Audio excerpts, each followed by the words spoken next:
Hi, everybody. We are actually live at the moment. It's good to have everybody join us this afternoon. We already have some wonderful women on the call as it is for us to discuss, share strategies, and for we younger professionals to learn and then to definitely do great exploit. It's good to have everybody join us. Good afternoon, wherever you're joining us from. Welcome to another episode of Power Her Balance.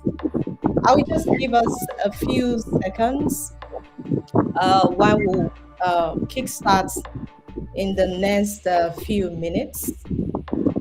We'll kickstart the discussion. So please, you're welcome.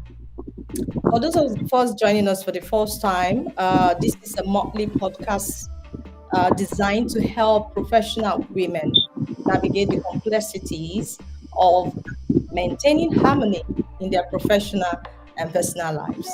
So, if this is what you're looking forward to achieving, you are definitely in the right place.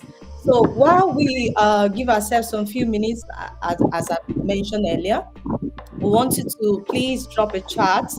Tell us where you're joining us from. Would like to know your location and your name.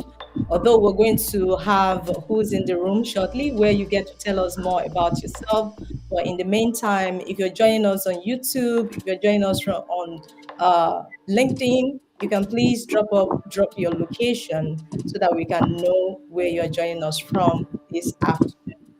We have something very unique we're going to be discussing that we believe will be of great benefit to every professional women out there. My name is Folake Hungu, your host, and I'm joining from United Kingdom at the moment, and I have Titilola Oladejo joining us from Nigeria, a very wonderful man close to my heart. It's good to have you join us this afternoon. So please drop your location, your name, where you're joining us from. And if you want to tell us more about yourself via the chat, please do so. I will be reading that in the jiffy. So just before we go into the talk for today, we would just like to share a brief insight into the community, what the community is about, what we offer. We offer insight, inspiration, stories of success, strategies for balance, and tools to manage your multifaceted life. As a woman, we live a multifaceted life. We can't deny that. We have the home front, we have personal life to juggle, we have the professional space to juggle, and of course, for us to maintain balance across these spheres is actually not an easy thing to achieve. So this community is a platform for growth, opportunity to learn, connect, and involve in all areas of your life, and is also an online platform where I get to give back my expertise being digital marketing strategies. I specialize in website management and branding.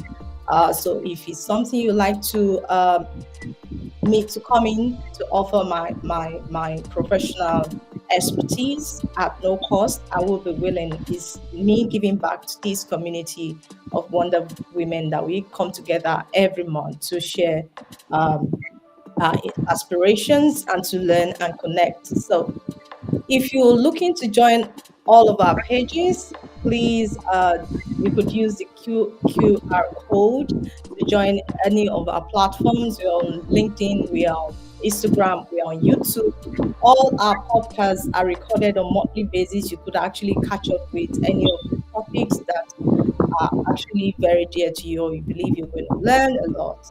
So, and for us to also have a feel of the room, we want you to actually quickly scan this QR code.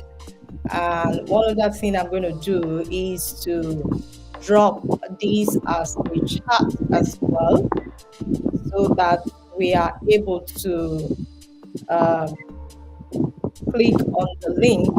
If you would like to click on the link and just tell us how you're feeling today. You could actually on the platform you could select any emoji that represents how you're feeling this afternoon so that we are able to get the mood. So please click on it, Tell us if you're in a party mood, if you're not so feeling yourself this afternoon, it's okay. We're here to uplift one another. So please do well to actually tell us how you feel using any of the emojis available to you on the platform. So we will be going back to that platform to see how every one of us is feeling this afternoon. Please do tell us how you're feeling. Use any of the emojis to represent your mood and let us get to learn about how we're feeling this afternoon. It's good to have everybody join us. Please drop your location on the chat. Let us know where you're joining us from. For time to do that, please drop your location.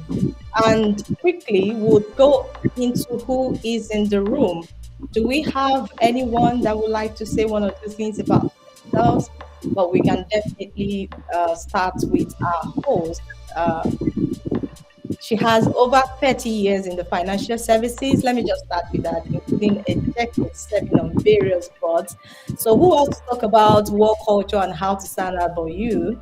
So, for me, you're so perfect to sharing all your wealth of experience with us, how you were able to stand out along your professional journey. He's a visionary and transformative leader with a proven track record in driving business growth and enhancing professional performance, including we, the employees. As a former COO with ARM Investment, I mentor everything put in one. We just hear just a few more tips about you that you like to share to set the background. And if you have any other person, please, I want you to talk about that. Over to you, Titi. Just a brief introduction about yourself. Thank you, Paula, and I welcome everyone to this podcast. I believe that you have been enjoying the past discussions that we've been having. I'll just say a few things about myself, and then we dive into the discussion proper. We will be asking for your contributions from time to time. So please, if you ask for your contributions, please speak up. We're learning from each other. Nobody has all the answers. So I'll just introduce myself. My name is Titilola Oladejo. She has already said that. And I have over three decades in the financial services sector. I'm sure you are thinking, this is ancient of days. And I was in banking for almost 25 years. Then I left and worked in the asset management industry, where I worked with Folake Action. And so I left ARM as Chief Operating Officer. I was responsible then for operational efficiency, profitability, and standardization of policies in the company. I currently sit on the board of Golden Bridge Asset Management, and I chair some committees in that company. The committees I chair are Finance Committee, Investment Committee. I also chair the Risk, Audit and Compliance Committee. I sit on the board of two other companies as well. And above that, I have my own business. My business is City Wealth Management, and we're also business consultants. We help companies to maximize profitability through strategic reviews, balance sheet management. We do debt collection as well, and then we do training. I also consult on wealth management and retirement planning. And as an aside, recently I became a part-time teacher or facilitator in Lagos Business School. I was quite excited about that appointment because it helped me. It helped me relate with people I had known before, and also give of myself. I have attended several executive trainings outside of Nigeria. I've been in Harvard, I've been in Wharton, I've been in Imperial College, and Lagos Business School as well. I'm actually very passionate about seeing women succeed because I in Nigeria, you know how we are. So I am passionate about seeing women do well in their careers and do well in their homes as well. So having a wholesome life. And being able to give to their communities. I'm extremely passionate about that. Over to you, Folake. Thank you so much, Titi. It's great to learn about you. And thank you, Pauline from UK, joining us this afternoon via our YouTube channel. It's good to have you join us. Thank you so much. So while we go into the discussion proper in a jiffy, please would like to have your contribution on the question that I drop on the chat, which is how to stand out in a professional environment without losing your authenticity. So we have some women join us this afternoon who had been able to stand out in their various fields. Please, you could please drop us some pointers. And if you're joining us on other platforms and you like to contribute, you could just drop your thoughts as we proceed with our discussion this afternoon. Do we have anyone else that would like to talk about themselves? This is an opportunity for us to actually connect and learn more about one another. Who is in the room? Um, Ifoma, we have you joining us. Would you like to say one or two things? Francine? Okay, maybe much later as we go into. We've already met our guest um, as it is right now. Okay, am I still sharing my screen? Okay, it's back. The screen is back. So we've met our guest, Titilola Oladejo. She has spoken about herself. And then I'll quickly go on to highlight what we're going to be discussing today, which is understanding work culture in relative to being able to stand out in the work environment, being authentic. And of course, we're expecting you to share your expert advice and strategies for everybody on the call, especially those that join us via the Restream platform. And shortly, we would be coming back to our feelings later on. But let's just set the ball rolling. Let's hear Titi mention how to stand out without losing yourself as a professional, tying this to work culture, how work culture, understanding the work culture can help you to stand out. And if it is toxic, we go into that later on. So over to you, Titi. Thank you, Bolake. So I'll kickstart the discussion by talking about culture. So I want us to address that before we talk about how to stand out and how to be authentic and how to win in the work environment. So culture in itself, it just defines the way that a company interacts, the way a company collaborates and achieves its goals. It refers pretty much to intangibles. You understand what I'm saying? So culture is not something. A lot of people write down cultures, but really, if you study any organization, you begin to learn the culture from the way the people behave, not necessarily from what they wrote down. So you could have a whole strategy on culture, and what you practice is totally different from the strategy. So, from the culture of any organization, it could be the policies of that organization. So it could be great policies, it could be bad policies. So some organizations will not give any room for women. Those are policies that are not very friendly to women. Some policies are very good to women. Some policies are good to both male and female. Some policies just are not good for the workers, for the people that work with the organization. Then sometimes we have managers that have expectations of us. So in an organization, usually you see managers behave in a certain way across board. Sometimes you have outliers that are not behaving that same way, but pretty much most of the managers behave in a certain way. And then we also talk about the things you are expected to do. Sometimes you're expected to throw out your ethics, your personal ethics in an organization. That's the culture of that organization. So it's something that you have to look at very well before you either join an organization or while you're in the organization. You have to study the culture of that organization. So some organizations too, they don't do a lot of eye service. I use the eye service in quotes. So people don't really do their work, but they get away with it because maybe they are friendly maybe with the management of the organization. So I'm sure you know what I mean by culture, so that I don't take too much of your time in it. And sometimes we're moving. Let's use Nigeria as a case study. We're moving from the private sector to the public sector. The culture is totally different. I'm sure you are in agreement with me. And then when we have bad culture, what happens? There's a lot of burnout. Productivity is not good. And if you find out mostly if the culture of an organization is bad, it will show up in their numbers.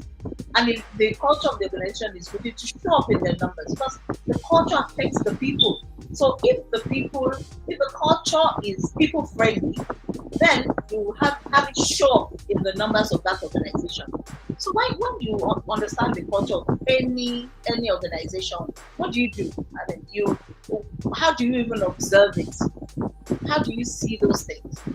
It's by focusing and try to see the patterns of how people behave in that organization. That should tell you what the culture is, not the documents that they give to you. Now, let's assume you have looked at the culture of the organization. You're okay with it. I mean, it runs well with your own values, for instance, and the way you want to work. What exactly do you do to stand out? So I believe once we are in agreement or in alignment with the values or the culture of an organization, it becomes very easy for us to even stand out. Because at that point, we're motivated to stand out. We're motivated to work well. But the first thing you definitely need to do is understand the industry that you work in. A lot of people actually ignore their industry. So they ignore, they just sit down and what are my to-dos and my KPIs, and then they look at it and focus on the KPI. No, if you want to stand out, you have to go above and beyond your regular KPI. Because if you say, okay, I've met my KPIs, that means you're just doing what you were told to do. You're not better than the next person on the next desk. You're just to occupy that position or that seat that you're on. So understand your industry. Understand the sector, if there's a subsector to that industry. And then understand the company's vision. While I was in the banking industry, every time we wanted to make a presentation, we wanted to do anything, you first of all say the vision of the organization. In fact, for every meeting, once we want to start, the meeting is called to order. Everybody stands up and we say the mission and the vision of the organization. So you can imagine that if you, for every meeting, you are saying your vision and mission, that means you are imbibing that vision and it continues to stay in your brain, and then you can work with that organization to achieve that vision that the organization has set. So you have to know those things. Then you have to be a step ahead, just like I said earlier. You have to stay above the norm. The norm is I understand what I'm supposed to do and I do it. So I'm supposed to do ABC and I do ABC. Then you are regular. Show up. You have to show up early. I know that sounds a bit small or a bit like, oh yeah, we know that, but we know that, but we don't do it all the time. So show up early and show up and be ready to contribute your quota. Of course, we should also cultivate peer relationships. So what I mean by peer relationships is if I work in a bank, I can cultivate relationships of other bankers so they can share insights, share knowledge. You can also cultivate friendships of people that are in that industry and maybe in the specific department that you work. So let's say I'm a compliance officer, for instance.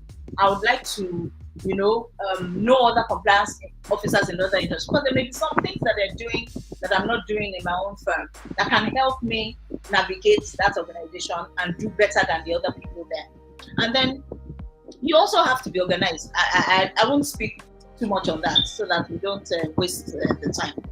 And I noticed one thing about we women, we don't contribute to meetings. We're silent. So we're very smart, but we actually look like dumb. Do you understand? Excuse my language. We're smart people, but we end up looking like we really don't know much, or we're very timid because we don't speak much. And then when we speak, we're not really that. We don't command that presence and that room. So it's something you have to learn as a woman, how to command the room, how to speak in meetings and make very good contributions. So for a woman, you may have to do extra, even more than the men, because to be able to shine and stand out, you almost have to do like double the work that our male counterparts are doing. So you need to stretch yourself such that when you're speaking in the meeting, so if you're going to have a meeting and you can, think through what do I say here? what do I want to, how do I want to project myself in this meeting? So it's not something that happens by accident. It's something that you have planned. So you've set yourself this out. Then you can also ask people, what do you say when you are, what kind of thing can I add to what we're discussing in our meeting? So we also go above and beyond, and we should learn to socialize and cultivate good friendships in the organization. Then we look for mentors. So your mentors can be women, they could be men, they could be anything. But look for somebody who you see and admire. It could be in your organization, it can be in another peer organization. So you look for those people to speak to. So in all of this, sometimes we have gone into an organization and the culture is toxic, and we have many of that. I'm sure all of you have horrendous stories to tell about toxic environments that you have worked in. Now, sometimes it's bullying, sometimes people have cliques, sometimes it's favoritism, sometimes it's gender bias. Then there's some all these things actually cause you stress. Sometimes it even affects some people mentally, and they can't even cope with the job anymore. Sometimes it's the workload. Sometimes it's the unsafe work conditions. I know all the discriminatory policies, so different things. And then sometimes the management doesn't even listen to your concern. So, and then sometimes the organization is unethical. So there's so many things that could make the workplace toxic. And when you're in a workplace that is toxic, you have to make up your mind. What do I do from here? What can do I want to stay here? Do I want to leave? Most likely the answer is I will have to leave. And so what do you do?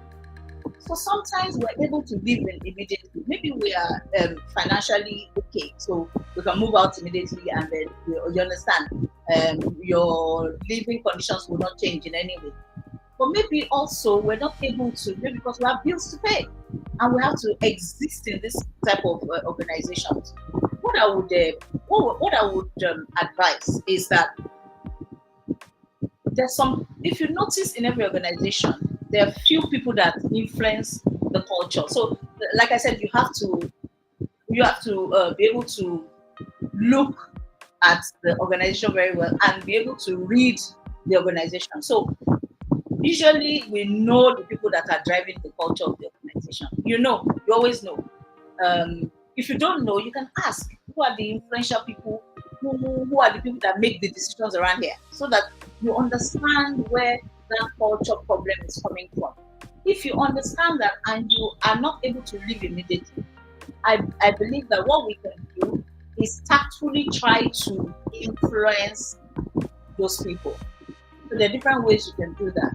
Is by, first of all, be friends or friendly. Let me use the word friendly, not friends.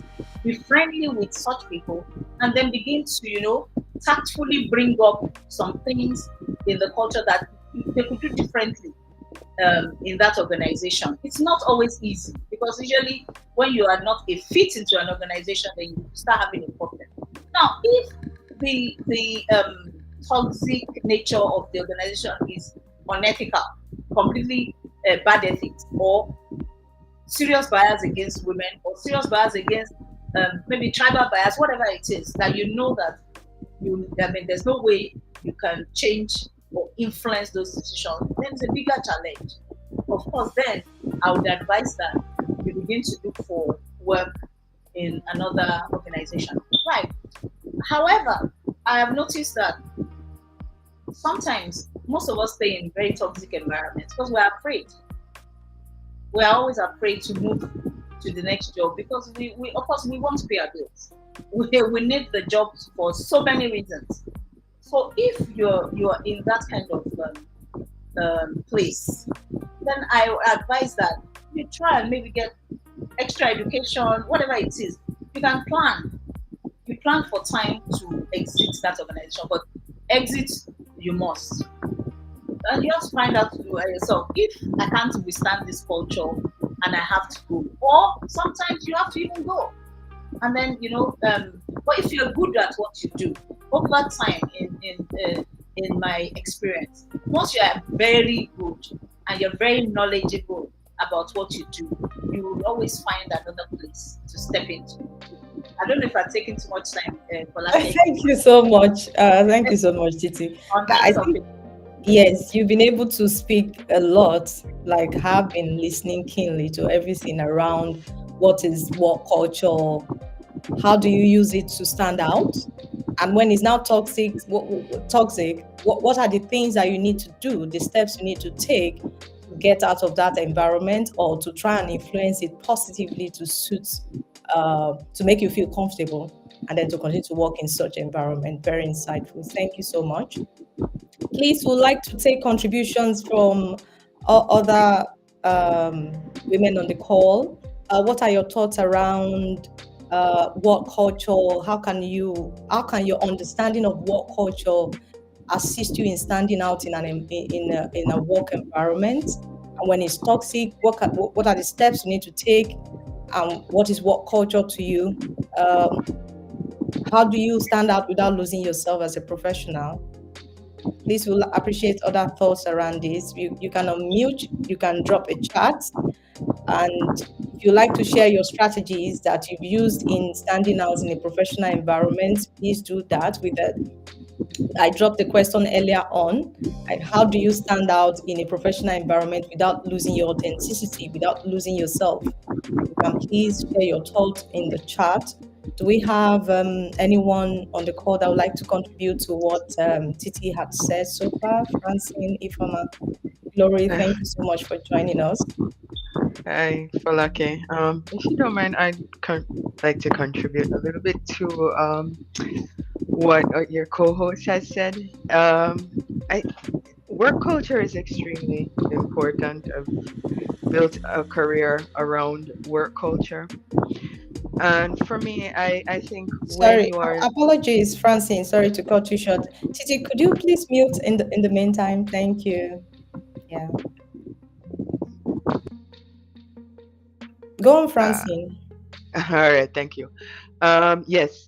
So as I was saying, I don't know if you heard much of what I said, but for me, work culture, if you're applying for a position in a company, I think it's important for you to do some research on what that culture is like, because the culture in the organization is going to determine um, how how well you are able to perform in that environment. And what I mean by that is, if it's a culture that you find toxic, there are issues, there are things in it that it just doesn't match.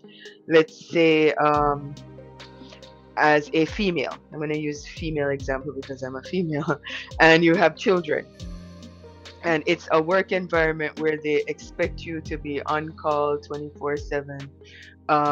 When you apply for the job, they say you're on call, so you can expect something at midnight and you have to go in. I did apply for a position like that as a caseworker at one point, and I decided not to take it because I know that for me, authentically, if they call me at midnight, they would never get me because my phone is off. A rule of thumb is that my phone is off after 10 p.m. So nobody's going to be able to get me. And I figured more or less that I couldn't work like that. I could not work with being on call up to midnight and anytime and going in environments that are not safe, and I'd have to be going there by myself.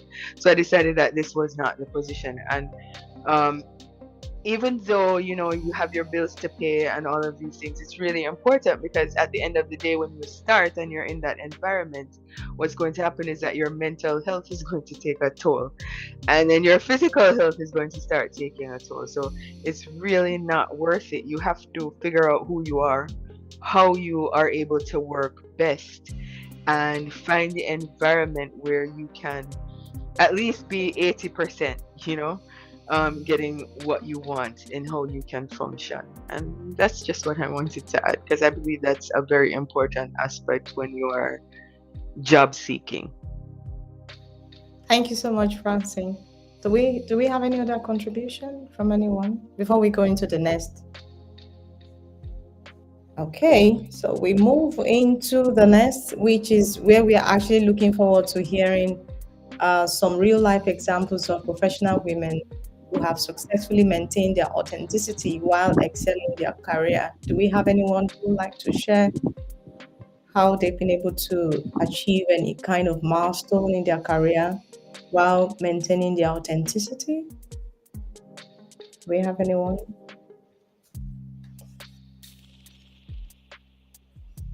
Okay, so we can hear from Titi. Maybe we get motivated and share afterwards. Okay, maybe I should first of all use myself as an example.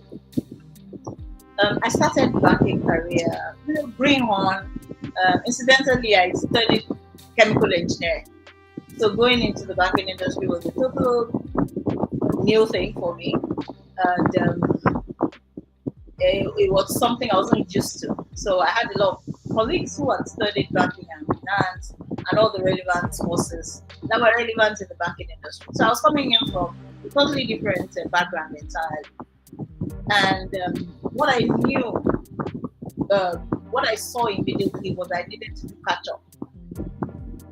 And I needed to understand that industry very well to be able to excel. It took me a while though to to begin to understand the industry well and to begin to um,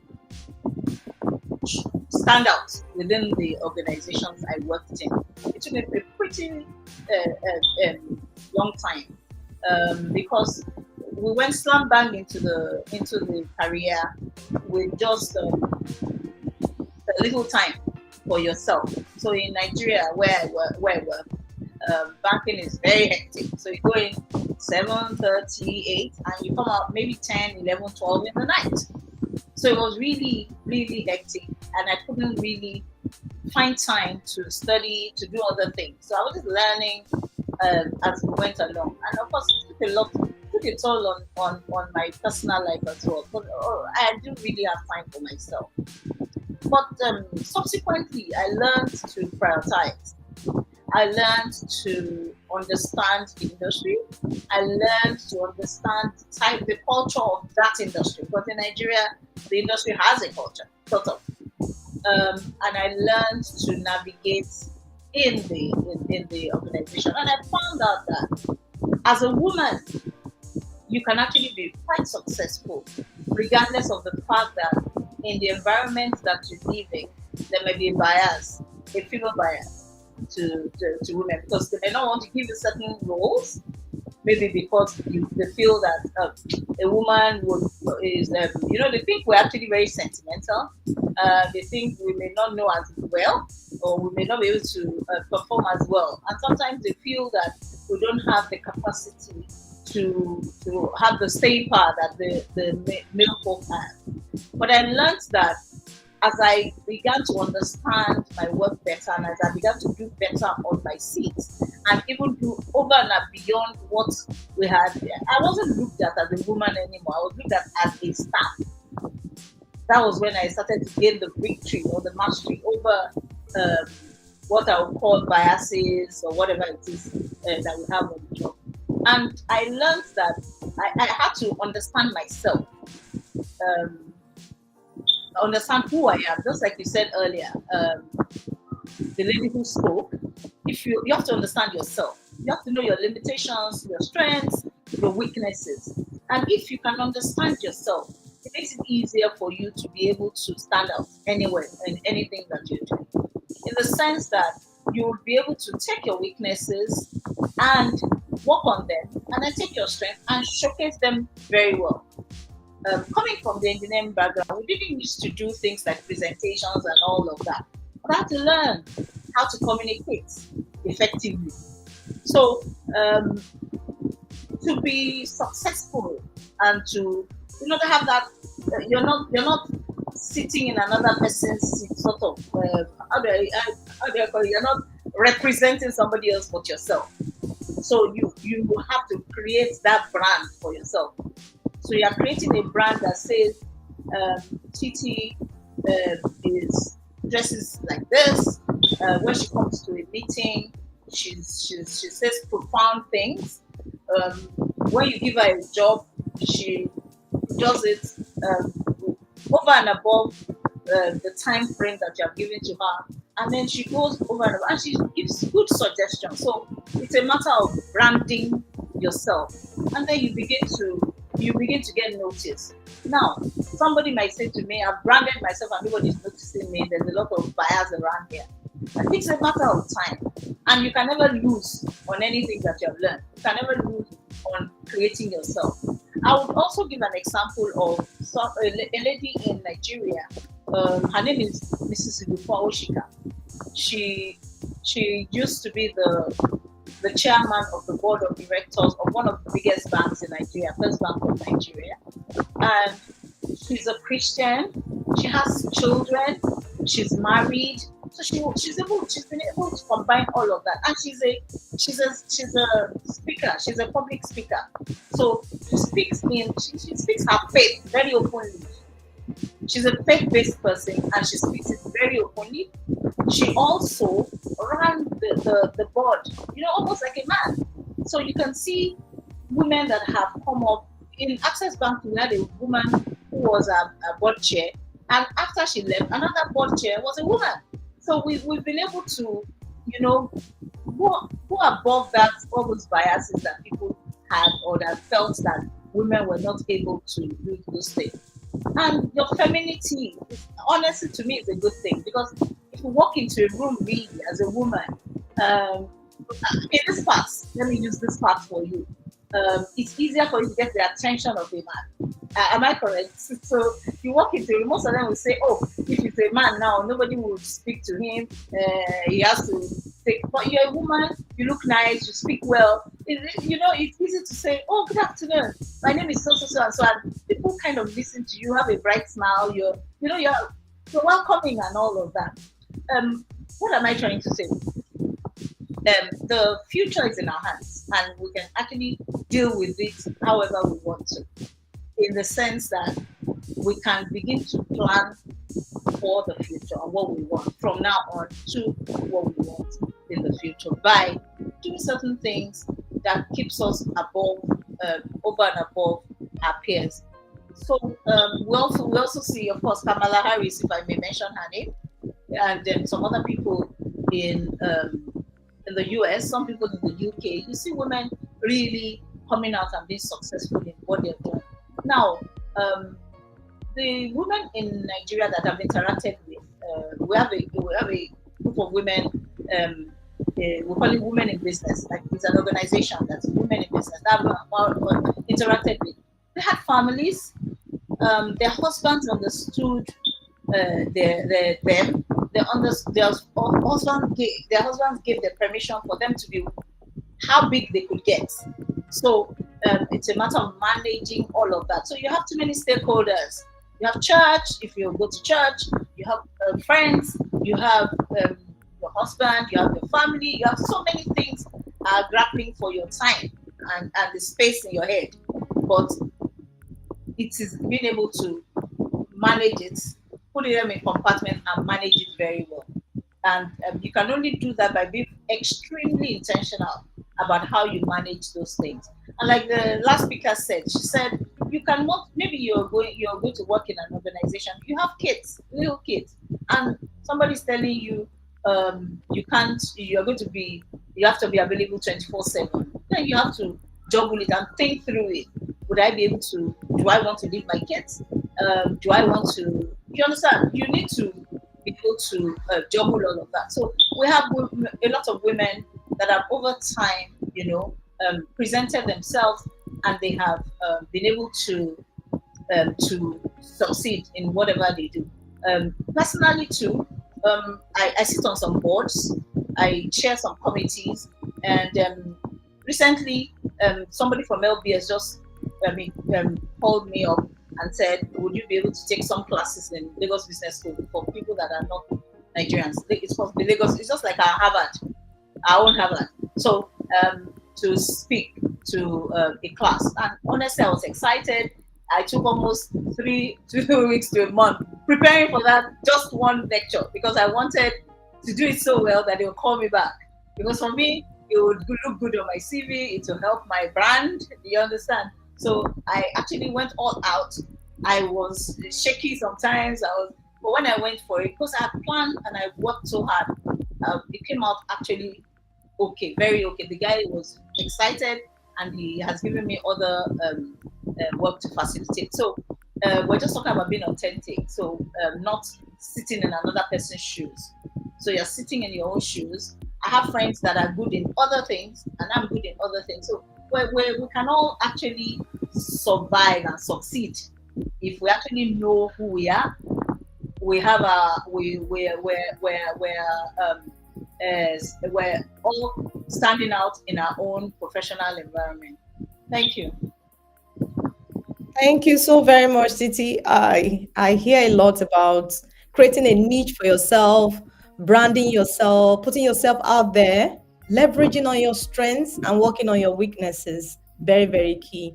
So if there's this thing you do so well, if it's you putting in your energy and always delivering, please amplify it and let it get noticed, and definitely you will excel. So it's all about being yourself and amplifying your strengths and working on your weaknesses, creating a niche for yourself, branding yourself.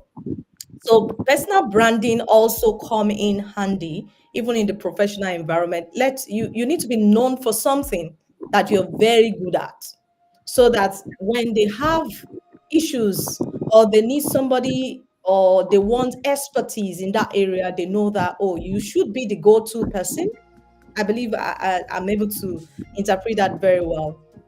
You shouldn't be jack of all trades, master of none. You should try to create a niche for yourself and know that, be good at that thing and let people know that you're very good at it. And definitely it will help you to scale in your career.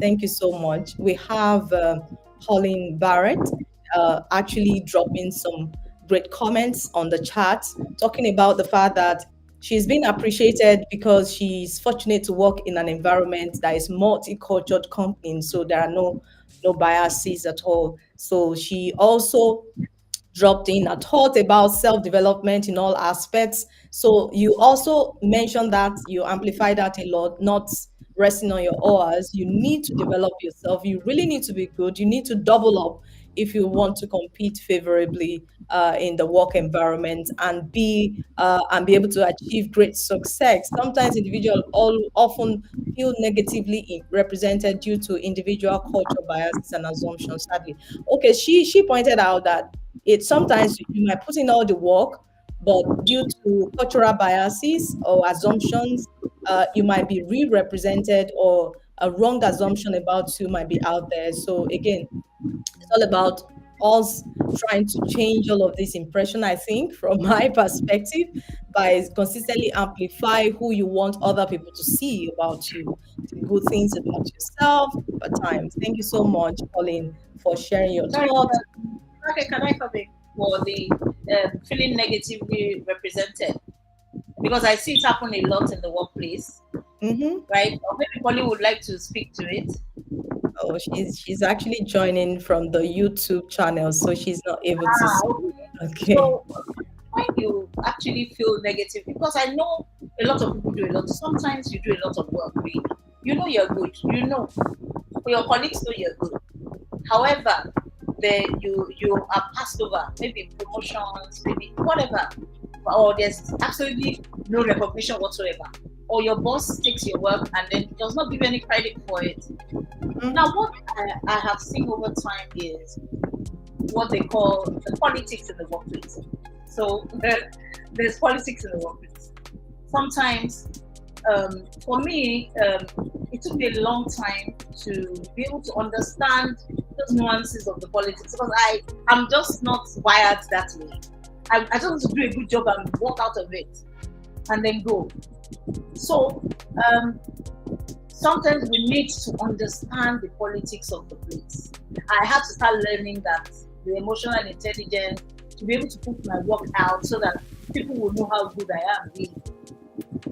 So sometimes you do a lot of work and honestly nobody's looking at it. So you have to find that, I won't use the word crafty, that good way of being able to project yourself. Nobody's going to do it for you. Let me give you an instance. When I was in the banking industry in Nigeria, at a point I was sitting on the desk. I was managing oil and gas downstream customers. And we weren't doing so badly. We were making profits in my department. We were doing okay. And then we had the crisis. And then my boss says, look, you have a crisis. You can't be a Mr. Nice Guy anymore. You have to go out there and ensure that the accounts that you manage are doing well, because we had a lot of bad loans. So out I go, trying to get my clients to pay back their loans. And then I was able to do that. And he says, look, it looks like you're good in this. You're going to sit on the recovery desk. In Nigeria, I think abroad it's called the collections desk. So it's like a collections department. We call it recovery, we call it remedial assets, we call it different things. Ours was remedial assets. Now, in the banking industry, if you're in the recovery desk, you are viewed as a no good. You are viewed as this is your exit out of the bank. You are viewed as you can't be good in any. You're not good in in other departments. That's why they threw you there. So that they're just managing so that they manage you out of the organization. But I was asked to lead a new team, and that was my job, to go and do recovery. So it was like the dregs of the organization. Really. But I asked myself, I said, why was I told to do this? It wasn't because I wasn't doing well. It was because I showed a trace that the organization felt that I could use to solve the problem. Because they had called me. They called me, buttered me up and all that, and put me in that department. So I said, okay, two things. It's either I sit down wallowing or exit, or I do it well. So I had choices. So I sat down with my team, the people in my team. Their supervisor did not like them, so they moved them to my team. All the people that you didn't like in the bank moved to my team. So I said, okay, you guys, BO, they called me to my head this thing. You guys, your supervisor don't like you. So let's talk about it and let's grow this place. And what did we do? We now started to grow the place. And when I went for meetings, I always told them that I am your last resort in this bank. If I'm not working, you guys, the bank is going under. We're in a crisis situation, I said it so with such confidence that my colleagues used to laugh about it. But what did we do? Really, really, at the end of the day, we made so much profit for the bank, and it was good. And we were applauded all the time. And honestly, that's one of the times I had some of my best results in the bank. So I'm just saying that we need to, I don't know the organizations we belong to. I don't know how. I'm just saying sometimes we need to look at how we can get out of these things. And if we can't, then we'll move out of the organization entirely. Over to you, Falake. Thank you so much for sharing more thoughts around Pauline's earlier comments. And Pauline has been able to join us live. Hi, Pauline. Do you like to add one or two things? It's good to have you join us live. Thank you. Would you like to add any comments to what Titi had mentioned? Yes. Can you hear me? Yes, please. Yeah. Okay. You've got some really strong points there, and working with being yourself at work is very important, and never lose that. But also, I think you mentioned earlier or somebody mentioned earlier about knowing what the organization is about and exactly what they want from individuals, because they can ask for too much, and if you don't volunteer that time at working late hours, you could be seen negatively. But again, it's knowing what you want to do and how much you want to give, because not only have we got cultural differences, but we've also got, we mustn't lose our own self and to give everything to an organization or a job or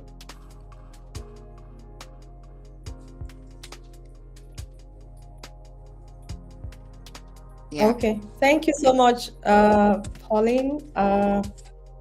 Okay, from Titi's end, if there is maybe anything that is rolling around, Titi, is it possible you turn it off? It's having impact on the audio quality, if it's possible. but we'll just Oh, okay. go over I to muted you. myself. Yeah. Can I mute it back But again? when you speak, we still have that background feedback. Now that Oh, really? you've unmuted, the sound is Oh, back. okay. Yeah. Ah, okay. So I'm unmuted now. Is that good? It's No. it's it's we still have the feedback though. Maybe we just manage. Is an audio feedback from your end? Maybe is there any fan around, like a fan rolling or something? Yeah, we can turn it off quickly. Thank you. Thank you, Ifama. Okay, quickly, we're actually rounding off soon. We just want to know how to be authentic. We've already mentioned a whole lot of things. We're just highlighting at this point to re-emphasize or re-echo those salient points, those important points about authenticity. How to be authentic, those, and then we tie it to what does it entail staying motivated in a male dominated industry? You know, you had mentioned it earlier that to compete with the men, you need to double up. So we want to hear more about that. But firstly, maybe you could highlight how to be authentic in your own words. How do you think women could be authentic at work? Maybe amplifying some of the points you earlier mentioned. Yeah. Okay, thank you again. Um, the first thing I'll say is I don't know if you have read Stephen Covey. I'm sure most of us have. You first of all have to begin with that end in mind. So you're starting from what I want to achieve, and then you are walking backwards, and then going the step, the baby steps to where you're going. Being authentic, we can say it in different ways. So I can say to you, I'm an introvert. I really don't like talking to people. I really don't. I don't. In fact, I honestly would not socialize. That's the truth. However, if we're introverts and we take up certain roles, to succeed in those roles, you cannot be an introvert anymore because you will not succeed in those roles, in that role. If you now persist in saying, I'm not going to make friends with anybody, let me not use the word friends. I'm not going to have acquaintances or people that along my journey would help my will help my goals or my objective, what I plan to do. You now need to learn how to be. You don't have to be really friendly, but you can be just nice to your colleagues. Because I've learned that in the workplace, if you don't have people that are your people, let me use the word your people, you would have a bit of a problem. When I was advancing in my career, I noticed that the guys actually got most of the roles because they were guys. So after work, they all take off and go and drink. You understand what I'm saying? So when it's time to appoint anybody for anything, they look at themselves and say, "Oh, this guy is capable," but you are capable as well, and you're good on what you do. But because they don't feel you, and they feel they can't communicate with you like they would them. They would rather take those their cronies and put them in those spaces. This is real life. So I'm very good. However, there's another guy that is okay. He's not as good as I am. But the boss can go and have a drink with him at 10 and then, um, work with him better. Because the boss probably doesn't do his job on time and he only starts doing his job at 10. And I have to go home because I have a husband, I have kids to go to. Two things. One is to I'm not saying definitely go out drinking with them. If you can, fine, why not? But while still keeping that boundary, because we don't even still talk about boundaries. So we can do that and be friends with them. What I did was at a point I started to, go for lunch with this group of guys. So let's go for lunch. So that, of course, it's an open time. It's not after hours and all that. I started getting to understand the male thinking better. A man would rather take his chronic because he doesn't want the problem of interacting with you.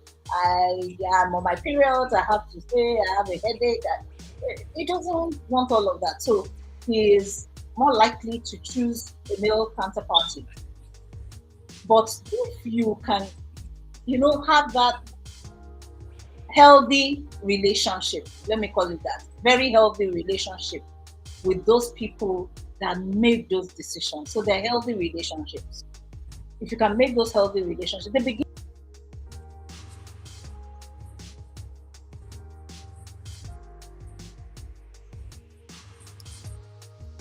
I think Titi is having a little bit of issue with Connection. internet. Yeah. Are you Okay, back? can you hear me Hi. now? Yeah, Yes. can you hear? Yeah, we're good.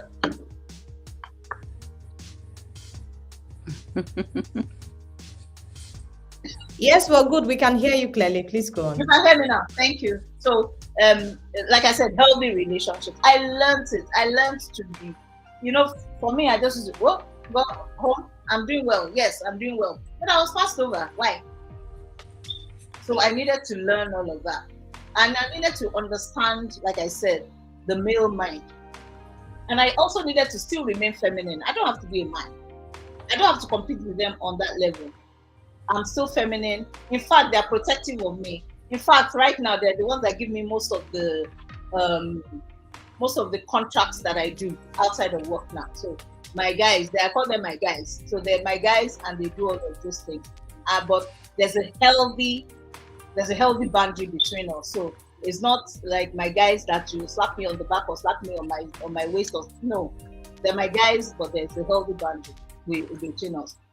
And honestly, complicated office politics is difficult, it's hard until you learn who and who are the people making those decisions and who are the people, and then you try to be friendly with those people, and then and project yourself, especially as you are having conversations with them and all of that. Project yourself and project the things that you can do without sounding boastful. So unless we go through a course on that, but I'm sure you understand what I mean. So you're not losing yourself in that, and you're not at the same time you're not compromising your standards because you're that. But for office politics, it took me a long time to understand that you have to learn to know the right people to be able to say, oh, so and so is doing his birthday, and send him a gift or a gift. It could be women. It will take nothing out of you. That's not to suggest that you are groveling, but you are Yeah. cultivating a friendship or a relationship A with that healthy person. relationship. Thank Yes, you so exactly. much, Titi. Thank you so much. I think you've also been able to beautifully tie it to what it entails staying motivated in a male dominated industry. And the key for me is how you can actually create a healthy um, relationship with these men so that you get to know what they want, because most time though the key decision makers are still men, either we want to agree with it or not. We still have a majority of them at the highest level of affair making decisions. So you really need to know how to create that healthy relationship and being able to effectively interact with them so that you are able to get what you want at the same time as a woman. Thank you so much. Do we have any further contribution from anybody? Ifoma, Francine, any thought around that? Okay. I think that kind of some of major topic for today, but at the same time, for every guest, we try to understand what are your specific strategies that can help professional women manage their time, reduce stress, achieve a healthy work-life balance. Given that you are in that professional space, you've been there for over 3 decades. How were you able to effectively manage this and being able to still be on top of your game till now, managing everything together as brief as you could, because time is really not on our side. Okay. So I will just say it in one word: a support system. I know that's almost like overflow, almost like a cliche. Say, oh, I have a support system, but it's true actually. Um, by support system, I mean people that help me in different ways. One of my support system is my husband. So I'm blessed to have a husband who wants me to be the best of myself. In fact, he helps me if I have an interview. He'll help me prep for that interview. So he is able to. I'm able to learn from him. He's a consultant as well, so he gives me ideas and all that. But if we don't have a full support system to help with the kids, to help with different things in our lives, our family life, and all that, it will be a bit difficult because I mean, running a profession and having kids and having a husband and having sisters, brothers, my mom, my dad, you know, there's still several layers of stakeholders that we have to deal with on a daily basis. If we don't have the support system, it might we might struggle a bit. And then having to say, I plan I plan. So I'm planning. This is what I intend to do this time, this time, this time. That has helped as well. So I'm planning, and of course with prayers, I plan and then execute those plans. And I pay attention to family life because I was just having a conversation with Folake before we started some time back, and I told her family life is very important. So as young people, sometimes we feel, oh, we don't really need all of that. It's okay then. But I find that as you grow older, you actually need that family support. Some people are blessed to have families that they're very close with. Some people are not so close to their family. So you can also create families. So it doesn't have to be by blood. So you can create families, operate that, like I use the word support as well. But you need that interaction because when you win and there's nobody to celebrate with, then what? I mean, do you understand? We're creatures of, we're social creatures. So I win and I look left, I look right. There's nothing. Do you understand? It's a bit crazy. We need that support. So we may be introverts, but we still need that support. So we can try and find how we can still relate with people without them overstepping into our boundaries or into our lives and, you know, almost like taking over.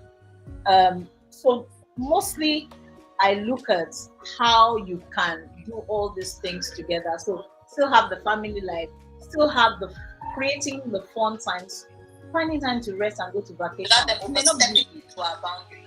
But we need to learn to do that. But paying attention to what matters, because when you retire or when you're retired, then that's when you understand whether you have been successful or not. Because once you retire, you don't have to go to the office anymore. What do you have then?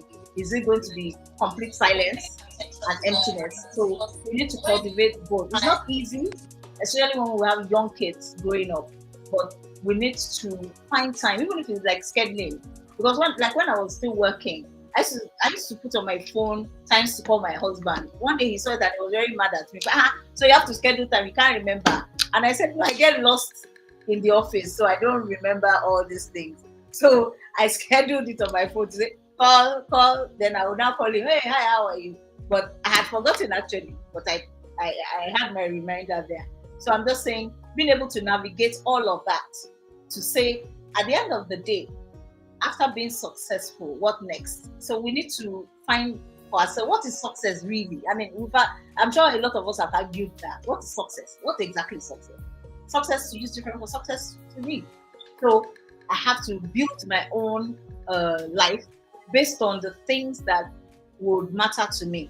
Some of it are like creating the fun moments, like taking time out to rest, taking time out to go for training, and doing all of those things that we have said. You have to know yourself. That's the basic. Know yourself and be passionate. Be passionate about whatever it is that you're doing. Be passionate about your work, about your family, about your friends. And then you find out that, you lose some, you win some, but along the way, you're okay. You're just okay. And build on things. So build on what you have learned over the years. Like I said, office politics for me, it took me a long time. In fact, I had to leave We've done almost like 20 years for me to even understand. Because for me, it was just, oh, work well. If you work well and you do well, they promote you and you're ethical. It didn't work out that way at all. I found out that the criteria for promotion was different from what I was looking at. So you need to understand all of that and then communicate. You have to communicate, communicate, and communicate, communicate, and communicate. Now, learning to communicate, you may have to formally go and learn it or learn from a master in communication. So there's some people that are very good with communication, very good with words. For me, I'm very frontal, and when I'm talking, and sometimes I sound agitated. So I have my husband is my coach. This is how you say it. Don't say you're a thief. Say you have not been able to. He will give you the words to use. So you need someone also to help with all of that. So that's why I said support. So those kind of people are actually your support system. They may be paid support too. So you may pay them to teach you those things. But those are the things we'll find on the job in any culture, any place, anywhere. They're the same things. You will always run into that politics part of life. And as long as you can navigate it, you might be the best of the best, and you may still lose out at the end. So you need to learn to have that those moments of understanding the minds of men, the minds of women, the minds of the people you work with, the minds of people you have. Even your husband, you need to be able to navigate all those loops and hoops that it brings, that marriage brings. And if you're single, you also need to navigate hoops and loops of friends that you have, or boyfriends that you have, or whatever that you have. So at the end of the day, the bottom line is know yourself, your purpose, whatever calling you think you have. I know it sounds like a cliche, but there are ways of understanding what your purpose is and what you want to do. Then don't hold back on your dreams. Don't shortchange yourself. Then you say to your kids, oh, because of you, I didn't achieve this. No, you chose it. So it's a life you chose. So if you chose to hold back on your dreams for your children, please don't blame them for it. Just know that that's how you held back, and then you can now pursue it either when they're no more with you or whatever. But don't always make decisions based on what you believe is the best decision, and then hold that decision without feeling resentful about that decision. I was telling Folake the other time that you can decide that, look, I can't do this job. It's too high octane, high everything. I can't do it. I need to do a less stressful job because of my children, because I want them to grow up in a certain way. So those things come into play. So they're different for each person. But you might have a dream to say, oh, my family is my dream. I want to have both children, so I have to dedicate time. So if you can afford it, then go ahead. You're successful as well. So it's not only if you're the head of a corporation or the head of an organization that is the only success. It's good. It's a good thing because it's good for your ego, it's good for your esteem, and it's good for you as well. But everything you do, don't hold back your dreams, whatever the dreams are. And if you need to tweak your dreams to fit your reality, why not? I mean, do you get? So it's something that each person has to strategize, sit down, strategize, but that support system is the best way to beat everything that is not that would come at you and then distract you from your dream. I will end by saying to you that some people become more successful than other people, even in the same environment. Have we seen that happen? So in a particular environment, some people are complaining, some people are becoming successful in that same environment. Because they choose to overcome the challenges, they've looked beyond the barriers that exist in that environment, and they've reached for success. So my last word to you will be, go for the success, whatever success means to you. Thank you. Thank you so much. You've also been able to highlight how to prioritize tasks. If you have to set a reminder to call your husband sometimes, or you have to set an alarm to do something that you know is very important to you. I believe that's a beautiful way to prioritize tasks.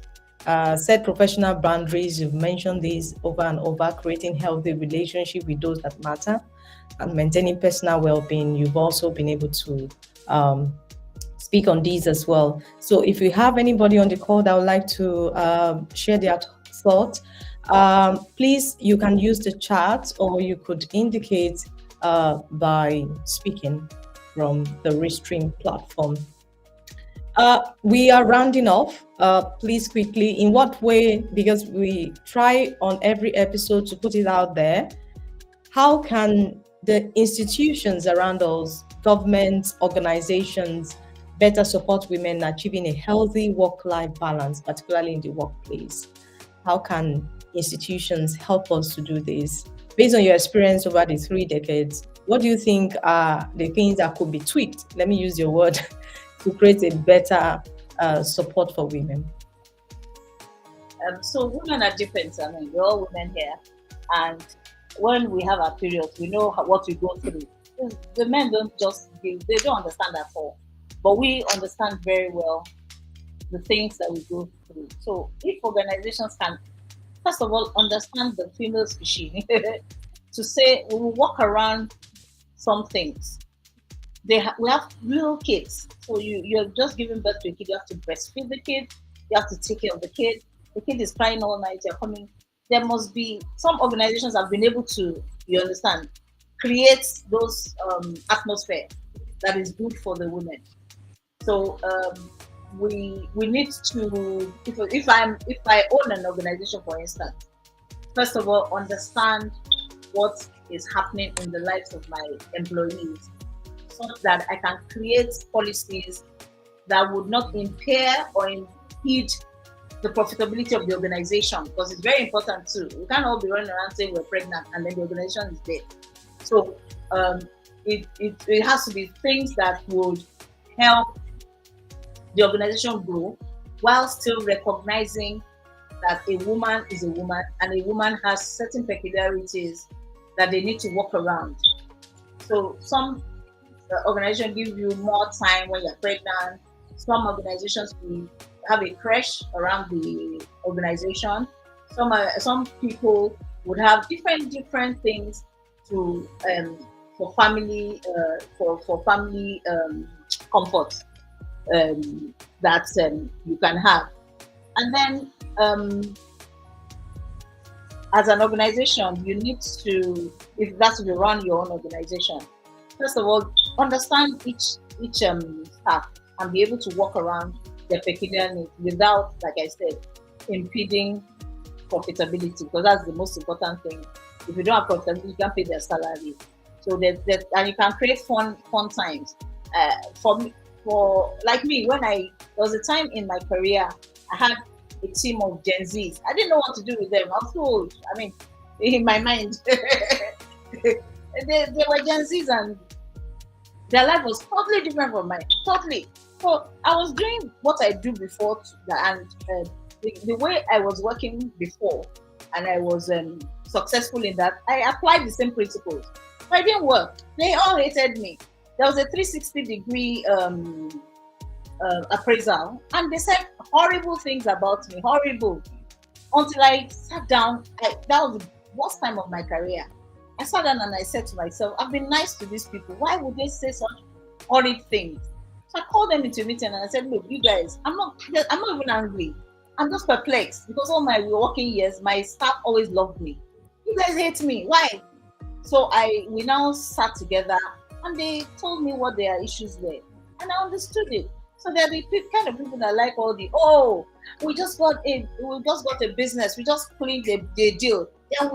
Then I buy pizza for everybody. Then we all dance. Then we all, is that what you want? No problem. Now how much is pizza? Do you understand? So I now learned how to work with them. Then, so on a Friday, I can say, oh, guys, we're going to backyard. There's some little corners in Lagos that you can go for. You can just go and have fun. We're going to the backyard in the evening. Everybody will go there. I sit with them. After a while, I carry my bag and go to my house. My husband is waiting for me at home. But then what I'm saying is, I needed to learn how to deal with them. Then I took more time explaining what we were doing to each person. So I called you to my office. This is what we need to do. This is why I'm doing this. And I explained this from the point of view that it's to benefit them, not even me. To be of benefit to them. So you're starting your career. If you do this, do this, do this, do this. You know, I've been in this thing for long. This is what you need to do too. So from there, we bonded, and now they're my kids. Uh, so an organization, what you to survive, especially in these times, is to understand these people and then work around them to still achieve your goals.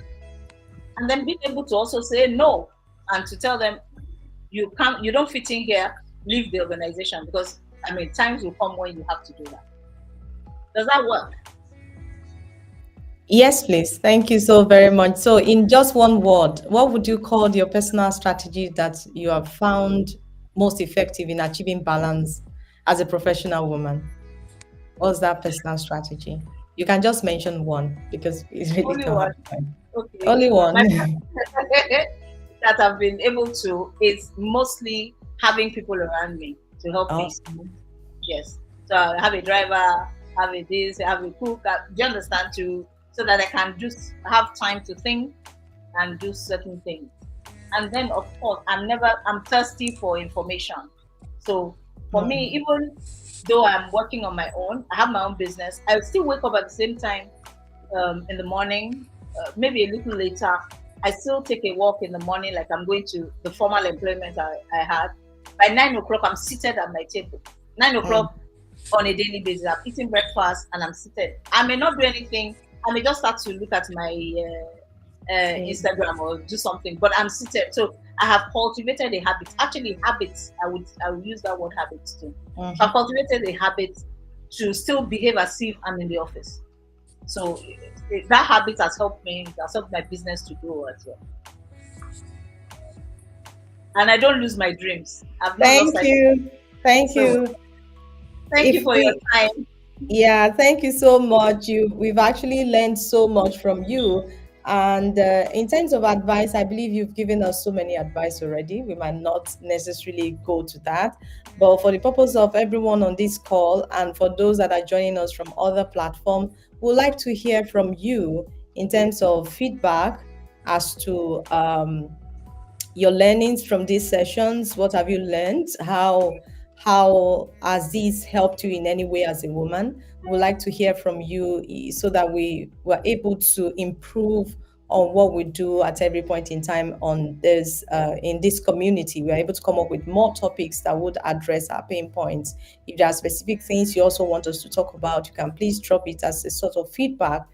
This QR code is going to take you there, and then you can please share your thoughts. Again, being a digital marketing strategist, and I do website management, optimization, and development. I take on projects every month from every member of the community. If there's any way you want me to support you in terms of branding, in terms of strategy development for your online platforms, please feel free. So for last month, I actually worked with Francine in creating our personal branding website, in terms of creating the mock-up for her, taking care of content design on the page, which is still an ongoing project for us anyway. But definitely, it is when I finish that will say that we're done. So if there's any way that my expertise could be of any benefit to you, please don't be a stranger. Please reach out to me at any point in time. And of course, this is just to re-echo who we are as a community, tailored for professional women navigating complexities of career and personal life. That's what we've been discussing over time, how to balance it all. It is actually very complex, but with support system, communities, women around, definitely we're going to thrive in both professional and personal life, which is the vision of this community, so that we're also creating a dedicated space for women who masterfully juggle different roles. We know that all that we have been saying so far is being able to balance. So we are actually your partner in balance at every point in time. Please explore our social media platform per time, and then we'll look forward to seeing everybody next month on a very insightful, yet again insightful topic, in ways at which, as a woman, we can maintain balance. Thank you so much, our dear guest speaker, Titi, for joining us. I really appreciate you. And we have Francine and Ifoma. Pauline, thank you so much. We can't wait to have you next month on a very important topic to women that would help us Okay. in our professional life. and then our personal well-being as well, taking care of it in both spaces. I'm actually looking forward to that session with you next month. It's going to be insightful. Thank you so much. Please join our community, support us, support other women to excel. And thank you so much for all of us that are taking time to be here today. And I will see everyone next month. Thank you. Thank Bye-bye. you. Bye. Bye. Thank you. Thank you. Bye-bye, everyone. Bye.